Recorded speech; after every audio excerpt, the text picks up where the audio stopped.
Hello, everybody. Welcome to our Monday motivation. So for those of you on Facebook and YouTube, you've got a little picture about what's happening this week in Club Soda, but I'm just going to explain to everybody. So today you'll see that it's our latest article on what's new in the low and no drinks world, and the discovery box that we do every month, so that if you wanted to try some of those, you can. So that blog's live now. It's got some really interesting drinks, some new beers, the newly rebranded and resized Crodino, which is like having an alcohol-free Aperol spritz, is on there. So it's a really exciting box.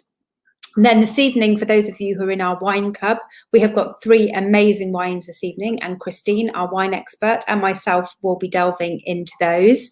Wednesday, as always, we have our Ask Dru, which is answering the question, am I a functioning alcoholic?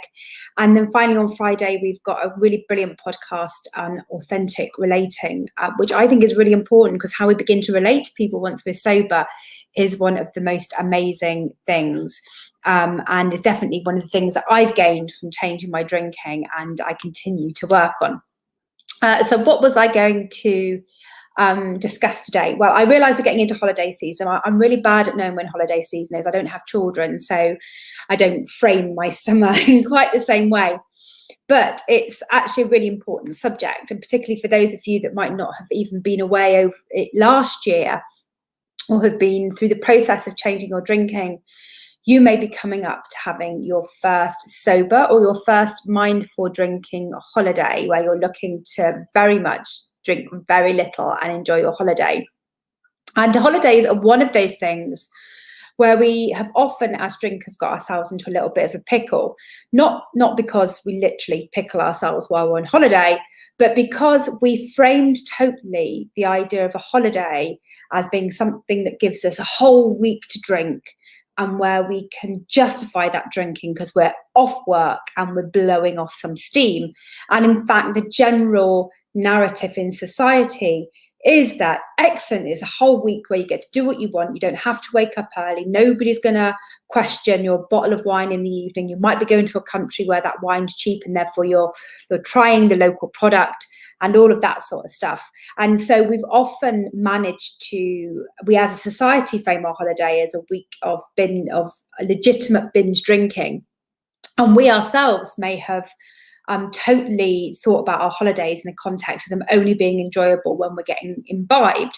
So to suddenly not have alcohol, or to really want to relegate alcohol to the back seat during your holiday, can be sometimes a little bit fearful, because what is it that you do? That reframing question, I think, is a really important one, right? Because there is no rule that says that's how holidays have to be. And if you really sit and think logically, then actually holidays are meant to be about rest and recuperation, enjoying your own time on your own terms, not having to do work, so being able to do some of the things that you've always wanted to do. They're meant to be nourishing, and they're meant to be fulfilling. And if you think about them like that, then alcohol really doesn't fit in there, does it? It certainly is a time thief. So it will steal your week very quickly, because suddenly you could spend 4 hours in a tavern or a pub, and then suddenly there's less time. It's likely to steal your following morning with hangovers. And then also you're likely to the week, because you would have probably drunk twice as much, and Brits generally drink twice as much as they normally do, or twice as much as they say they do on holiday. They drink twice as much, and so you feel actually more tired when you get home from holiday rather than recuperated, and going back to work sometimes can feel like a relief. So drinking doesn't actually you fulfill the actual primary purpose of what a holiday is. So it might be worth, if you're planning on going on holiday, you're not quite sure how you're going to do this alcohol-free, is to begin to think about what you want from your week off. And that could be anything from, the resting, clearing your mind, quiet, engaging with nature, what you think that you want from your holiday, and how you want to feel by the end of it. How you want to feel by the end of it is really important, because on the days that you might feel very tempted to have a drink when you weren't planning to, you need to be able to ask yourself the question, does this take me closer to my goal of how I want to feel at the end of this holiday, or further away? If I choose drinking tonight, Am I choosing the drink? What am I not choosing? I'm not choosing to do the thing I've planned tomorrow. I'm not choosing that feeling of restfulness at the end of the week. So first of all, have a little think about how you want to feel by the end of the week of your holiday. And then from that, you can backfill your holiday and decide what it is that you will do on your trip that will help you feel that way. Now, some of it may be extra sleep, some of it may be lie-ins in the morning, some of it may be time to have sex and intimacy with somebody you're really close to. Some of it might be spending some quality time with your children and really being present for them. Some of it might be very particular activities. You might want to try wakeboarding or outdoor swimming, or you might want to do a bit of walking and enjoy the nature that you might be going out into, or you might want to go to art galleries and museums because you want to be some culturally fulfilled. All of those things, right, are on my list when I go away. And so begin to have a little think about where you may fit those into your week. Now, of course, that all sounds really lovely, but if everybody else is drinking around the pool and going out for very boozy meals, then you might find this a little bit more difficult. But we can come back to this in a minute, because actually your holiday is still about you.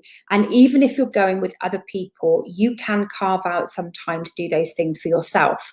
I can tell you that whilst everybody else has got a hangover in the morning, if you're going away on a group trip with friends or whatever, then you can actually make time in the morning when others wouldn't normally be up because they're hangovers, to do that walk, to do that swim, to engage with nature, to read a book on your own. Don't be frightened, right, of being on your own. I was always so frightened of being on my own in situations when I was a drinker, because actually I felt lots of guilt and shame, and, you know, sitting on my own just made me feel like an inadequate person. Now being on my own is actually very restorative and very fulfilling and gives me lots of energy, so that I can then get more energy when I'm with other people. So have a little think about how you might reframe your holiday days to fit some of those things in when you're on your own. So have a little think about that, and then do bring the other people in your trip in. Just because they've always been drinkers, just because there's always been a pattern to your trips away, and it doesn't mean that things can't be different this time.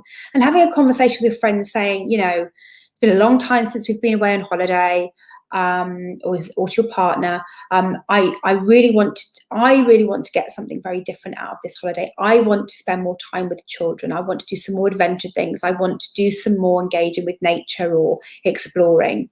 Do you think we could maybe reduce the amount of time we go out and spend evenings having boozy meals, or afternoons boozing by the beach, and do some other things too? And that means you might be able to carve out some more time. Now, you'll be surprised at how up for that some people will be, because basically everyone likes to be led, somebody else to organise some stuff for them on holiday. The thing that often stops us doing things we want to do on holiday is because, sometimes it takes a long time to organise and think about how you're going to get there and what you need and so on. And so you become the leader. You go, you know what, there's a couple of things I'd really like to do. It'd be great if some of you would come and enjoy me. Here's a little plan I've put together of a few things that we could do. On this day, there's a great speedboat trip, or this day there's great mackerel fishing. Who wants to come?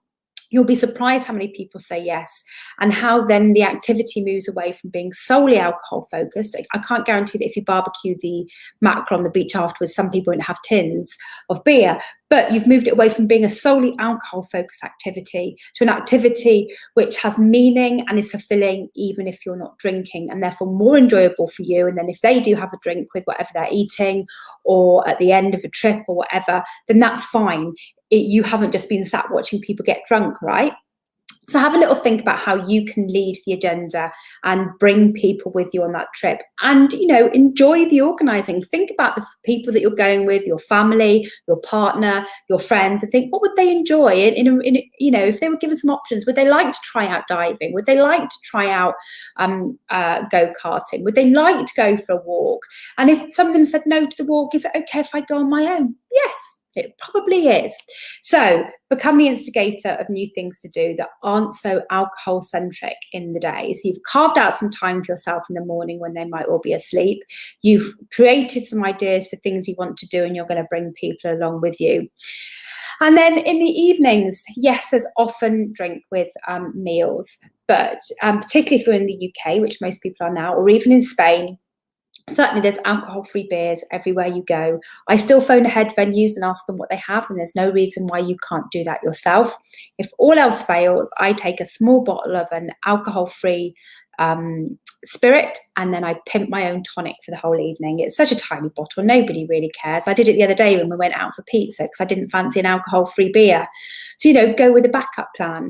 One of my best summers was when we went to Ibiza for the summer, and I found the local health food shop did the local kombucha. And so I stocked up on the kombucha, and I took that with me everywhere that we went, and had a great time. So you can also make sure that you've got some things that you will enjoy. And then finally, don't be afraid to go to bed early, right? Yeah, they can carry on drinking. I can guarantee you that come, 10:30, 11 in the evening, the point when you might be a bit tired, you're not really going to miss much if they're still carrying on drinking in the evening. Yeah, there may be some laughs and japes they would talk about tomorrow, but you'll make up for that with an amazing experience the following morning, doing something that you really wanted to do, or really digging into the book that you brought with you and spending some enriching time on your own. Don't feel in any way obliged to stay up with everyone else. Don't worry about saying, you know what, I'm off to bed now. It's your holiday. This is about you, remember, restoring and recovering and feeling refreshed after what has been a really horrendous 18 months and probably a really busy work time. So reframe your holiday. This is meant to be an event that you enjoy. It is meant to be something that's meant to make you feel good. And there are different ways that you can make sure that happens. So take ownership of your trip. Know that it's possible to do it sober. There are 2 questions that I highly recommend you ask throughout the whole week, which is, if I have a drink now, will this take me closer to or further away from how I want to feel by the end of this holiday? And if I say yes to a drink now, what is it going to stop me doing tomorrow that I'd planned to do or really wanted to do? And that will really help you at a time when it might actually be quite difficult. You've got all sorts of associations with holiday and alcohol. I hope that is really going to help some of you over the next few weeks. I really am hoping that you all have a restful break wherever you're going. I really hope you get to enjoy some really special time with your family that you get to really enjoy and be present for.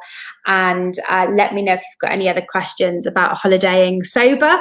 I get so much out of my breaks now, and I do feel rested and restored afterwards. Who knew that that's what holidays were good for? And I will see you all soon. Okay, bye.